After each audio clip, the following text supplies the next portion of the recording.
오늘은 잠언 5장 15절 말씀부터 보도록 하겠습니다. 15절에서 23절까지의 내용입니다. 너는 내 우물에서 물을 마시며 내 샘에서 흐르는 물을 마시라. 어찌하여 내 샘물을 집 밖으로 넘치게 하며 내 도량물을 거리로 흘러가게 하겠느냐. 그 물이 내게만 있게 하고 타인과 더불어 그것을 나누지 말라. 네 샘으로 복되게 하라. 네가 젊어서 취한 아내를 즐거워하라. 그는 사랑스러운 암사슴 같고 아름다운 암노루 같으니 너는 그의 품을 항상 족하게 여기며 그의 사랑을 항상 연모하라. 내 아들아, 어찌하여 은면을 연모하겠으며 어찌하여 이방 계집의 가슴을 안겠느냐. 대저 사람의 길은 여호와의 눈앞에 있나니 그가 그 사람의 모든 길을 평탄하게 하시느니라. 악인은 자기의 악에 걸리며 그 죄의 줄에 매이나니 그는 훈계를 받지 아니함으로 말미암아 죽겠고 심히 미련함으로 말미암아 혼미하게 되느니라. 아멘. 자, 오늘 본문도 저 잠언 가운데 있는 정말로 은유죠. 예, 깊은 은유의 말씀인데 이 결혼 생활을 어떻게 해야 되는가, 그런 내용을 우리에게 또 교훈으로 알려주고 있어요. 먼저 15절부터 18절은 음녀의 유혹을 어떻게 피할 것인가, 이러한 질문에 실질적인 답을 주기 위해서 아버지가 아들에게 전하는 아름다운 답변이죠.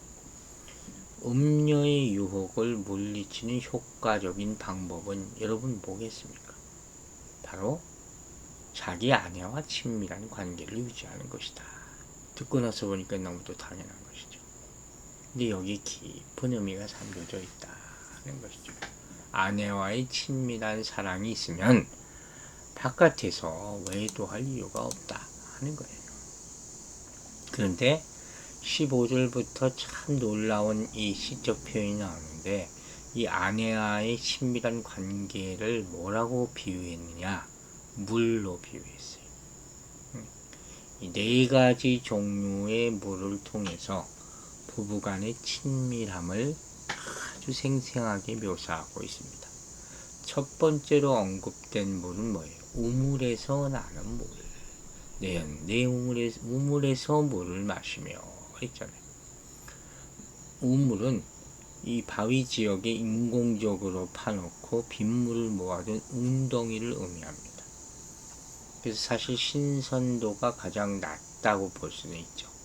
두 번째로 언급된 물은 샘에서 나는 물. 샘은 땅을 파서 물을 기를 수 있도록 만든 우물이죠. 앞에서 언급된 물보다는 조금 신선하겠죠. 세 번째로 언급된 물은 샘물, 16절이죠. 어찌하여 내 샘물을 집 밖으로 넘치게 하며. 이 샘물이라는 것은 땅 속에서 솟아나오는 자연물 말하는 거예요. 신선도에 있어서 이전의 물보다 더 깨끗하겠죠. 그리고 네 번째로 언급된 물은 18절에 나오는 샘에서 나오는 물 말하는 거예요.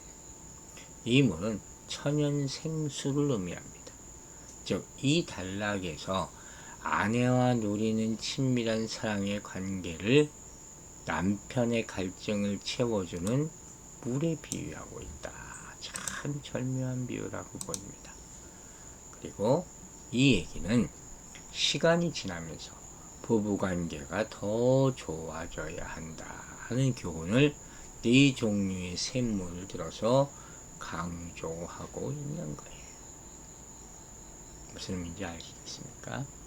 여러분, 부부간의 성, 이건 하나님이 허락하신 기쁨이고 생명의 근원이에요. 하나님께서 남자와 여자를 만드시고 하나 되게 하시지 않습니까? 이 창조의 원리예요. 그런데 문제는 뭐예요? 이게 우물, 샘물, 도랑물 같아서 자칫 잘못하면 어떻게 돼요? 흘러넘칠 위험이 있다는 거예요. 그러므로 잘 관리하고 지키라 하는 것이 교훈이에요. 즉 하나님이 주신 아내와의 관계에 만족하라. 이게 하나님의 뜻이라는 거예요. 성적인 문제, 부부간의 이 관계에 대해서도 이 지혜자 이렇게 설명하고 있다는 것이죠. 이처럼 하나님은 정상적인 부부관계에서 누릴 수 있는 즐거움과 행복, 이걸 강조하고 있는 것이죠. 남편은 아내만을 즐거워해야 한다. 가정생활에 충실해야 한다 하는 거예요. 다시 바꿔 말하면 정당한 결혼생활을 통해서 누리는 성적 만족, 이것만이 하나님 앞에서 합당한 것이다. 그게 이 하나님께서 남자와 여자를 하나 되게 하신 이유란 말이에요. 그래서 지혜로운 사람은 하나님이 허락해 주신 배우자의 매력에 만족하며 즐거워해야 된다. 결혼의 비밀은 참 굉장히 깊은 겁니다. 고린도전서 강의하면서 여기 대해서 얘기한 적이 있는데, 정말로 제가 이 말씀을 결혼하는 사람마다 꼭 전하고 싶은 그런 내용이, 그 비밀이 그 안에 담겨져 있다는 것을 몇 차례 얘기한 바 있죠. 그래서 만약에 이걸 하나님 뜻대로 하지 않으면 어떻게 되는 거예요? 부도덕하게 되는 것이고, 그 부도덕을 하나님은 심판하신다는 거예요. 이 악함, 악인, 사망과 혼돈만 있게 되는 그런 결과를 초래하게 된다는 것이죠. 여기서 우리가 한번 돌아봐야 되는 것이 뭐예요? 가정 붕괴 현상이 점점 많아지죠. 사회적 문제죠. 재판을 하고 가정 법원에 들어가고 뉴스 미디어에도 나오고, 그 시작이 되는 이 가정 붕괴, 부부관계의 단절의 가장 큰 원인이 뭔지 아세요? 신뢰가 없어지는 거예요. 부부가 서로. 여러분, 결혼식 할 때 가장 중요한 게 뭡니까? 결혼 서약이라는 걸 하잖아요. 이걸 잊지 말아야 되는데 과연 얼마나 사람들이 잊지 않고 있을까? 남자와 여자 또 누구요? 하나님, 삼각형이라고 하지 않았습니까? 이 관계보다 성취지향의 사랑을 하는 사람들, 서로에게 만족하지 못하고 밖에서 또 다른 사랑을 찾아다니는 거예요. 그러나 결국 뒤늦게 가면 조강지처의 소중함을 깨닫게 된다는 것이죠. 그러기까지 허송세월 낭비하는 거예요. 시간과 에너지를 낭비하고, 아내는 정신적, 정서적 학대를 받고 큰 괴로움을 겪게 되는 것. 결국 가정이 파괴되는 것이죠. 여러분, 잊지 마세요. 하나님은 남자와 여자가 돕는 배필로 만나게 하셨어요. 돕는 배필. 그래서 한 몸이 되게 하신 거예요. 배우자는 뼈 중에 뼈요, 살 중에 살이라 하지 않았습니까? 내 거야, 나 일부. 그러므로 상대를 소중히 여기고 서로 즐거워하는 것이야말로 진정한 행복이에요. 내게 가장 적합한 배우자는 바로 함께 살고 있는 그 사람이에요. 그러니까 남의 부부에 대해서 이러쿵저러쿵, 남의 남편과 부인에 대해서 절대로 함부로 말해서는 안 되는 거예요. 쉽게 말하면 본인이나 잘 살라 하는 거죠. 큰일 날 잘못된 흉을 보지 않게 되길 바랍니다. 이제 19절 보면 젊어서 취한 아내를 암사선과 암노루에 비유했어요. 사랑하고 보호해야 될 대상이죠. 그러면서 음료의 유혹을 피할 수 있는 두 가지 비결을 여기 보여줍니다. 하나는 뭐예요? 하나님이 보내주신 아내와의 성적인 관계에서 만족을 찾으라는 거예요. 거기서 기쁨을 얻으라. 이건 무슨 얘기냐면, 더 조금 깊이 들어가면 잠언의 큰 교훈 중에 하나 할 수 있는 자족의 교훈과도 연결되는 거, 만족하는 거. 이제 아시겠죠? 만족이 없는 사람은 자꾸 딴 데서 먹어봐 더 이상 만족하려고 찾잖아요. 하나님이 주신 아내, 주신 물질, 주신 건강, 여기에 만족하라는 거예요. 두 번째, 보다 능동적으로 아내와의 성적 관계를 하는 것을 사랑하라 하는 거예요. 연모하다는 표현이 나오잖아요. 항상 연모하라. 여기는 흠뻑 취하다라는 뜻이거든요. 그 음녀의 유혹을 피하는 가장 효과적인 근본적인 방법은 뭐냐? 아내와 깊이 사랑을 나누라. 그럼 왜 딴 데 가서 딴짓을 하겠냐는 거예요. 그리고 21절에는 이런 말이 나와요. 대저 사람의 길은 여호와의 눈앞에 있나니 그가 그 사람의 모든 길을 평탄하게 하시느니라. 이 구절은 아버지가 지금까지 전한 모든 권고에 신학적인 동기를 부여하는 말씀이에요. 즉 음료의 유혹을 멀리하는 가장 근본적인 이유는 뭐라고요? 하나님이 모든 사람의 길을 관찰하고 계시기 때문에 보고 계세요. 그러니까 함부로 살지 말고 함부로 말하지 말라는 거예요. 평탄하게 하신다. 헤아리신다는 거예요.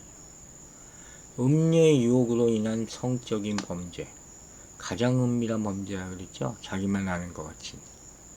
다윗이 바세바에 가늠하잖아요. 결국 다 나단 선지자에서 드러나지 않습니까? 1년을 숨겼어요. 하지만 하나님은 그 모든 은밀한 일을 다 관찰하시고 헤아리신다. 무슨 말씀이에요, 여러분?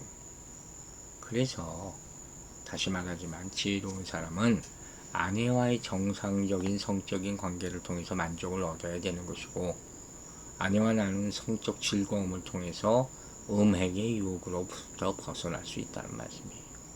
그런데 이 참된 즐거움을 외면한 채 딴 데서 음행을 저지르는 사람은 하나님의 눈을 결코 피할 수 없을 것이다. 눈동자와 같이 보신다 그랬어요. 22절부터 악인에 대해서 나오죠. 악인의 운명, 악인은 자기의 악에 걸리며 그 죄의 줄에 매인다. 아버지의 권고를 받지 않고 음료의 유혹대로 살아가는 삶이야말로 악인의 삶이죠.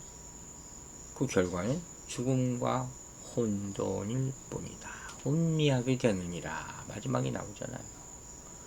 올바른 선택을 하지 않은 자의 비참한 인생, 그거 다 자기 책임이에요.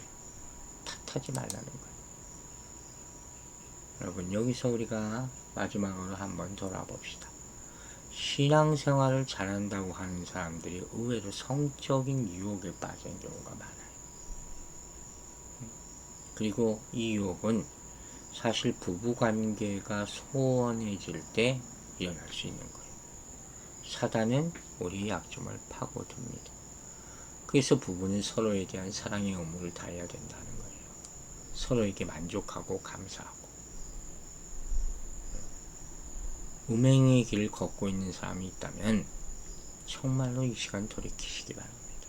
정말 하나님 앞에 큰 죄를 감추인 죄죠. 여러분, 모든 성도는 그리스도의 거룩한 신부이자 아내다. 기억하십니까? 우리가 거룩해야 될 이유예요. 신랑 되신 예수 그리스도 앞에서 음행을 행하면 어찌 신부의 삶을 살 수가 있겠습니까? 어찌 그리스도와 연합할 수가 있겠습니까? 이 신학적인 이유가 나오는 거예요. 하나님이 기뻐하시는 성령의 열매를 많이 맺는 삶을 살아가게 되기를 주의 이름으로 축원합니다. 여러분, 오늘 본문에서 많은 생각을 하게 되죠. 육체적인 관계, 부부 사이에 말하는 거예요. 그로 인한 기쁨과 즐거움은 하나님이 허락하신 축복이라고 했어요. 그 안에서죠. 부부 사이에서만. 정상적인 부부 관계 속에서. 그죠? 결혼 생활 안에서의 성적 관계라는 것은 육체 생명을 공급하는 물과 같아 필수적인 거예요. 하지만 아무리 믿음이 좋고 신실한 사람이라고 해서 성적 유혹에서 자유롭지 않는다. 이건 누구도 걸려 넘어질 수 있어요. 사탄은 우리 약한 부분을 집요하게 파고들어서 걸려 넘어지게 유혹합니다. 그러므로 우리가 정결한 삶을 유지하기를 항상 힘써야 되는 것이죠. 이 지혜의 교훈을 명심해서 하나님의 영광 앞에 흠이 없이 사는 정결한 백성이 되시기를 주 이름으로 축원합니다. 기도하겠습니다. 아버지 하나님 감사합니다. 음란의 죄를 우리는 많이 저지릅니다. 유혹도 너무도 많습니다. 이걸 이길 수 있는 방법을 지혜의 말씀이 우리에게 가르쳐 줄 때 특별히 결혼하고 있는 모든 부부들에게 큰 교훈이 되게 하여 주시고 하나님이 허락하신 부부간의 성 기쁨이요 생명의 근원이라 하셨사오니 이것을 서로 사랑함으로 즐기고 또 만족할 수 있도록 깊은 사랑의 관계로 살아가도록 축복하여 주시옵소서. 음행하는 수많은 사람들이 있습니다. 교회 안에도 있습니다. 깨닫게 하여 주시고 돌이키게 하여 주시고 회개하게 하여 주셔서 예수 그리스도 앞에서 부끄러움 없는 존재로 진정한 연합 구원을 이루며 살아갈 수 있도록 깨닫게 하여 주시옵소서. 오늘 하루도 무더운 날씨 가운데서 건강한 우리 성도들 되게 하여 주시고 힘든 일이 있는 성도들 하나님께 나와 기도함으로 해결되고 응답 얻게 하여 주시며 영혼이 어지러운 성도들이 없도록 주님께서 생명의 빛으로 생명의 말씀으로 인도하여 주시기를 간절히 보아 예수 그리스도 이름으로 기도했습니다.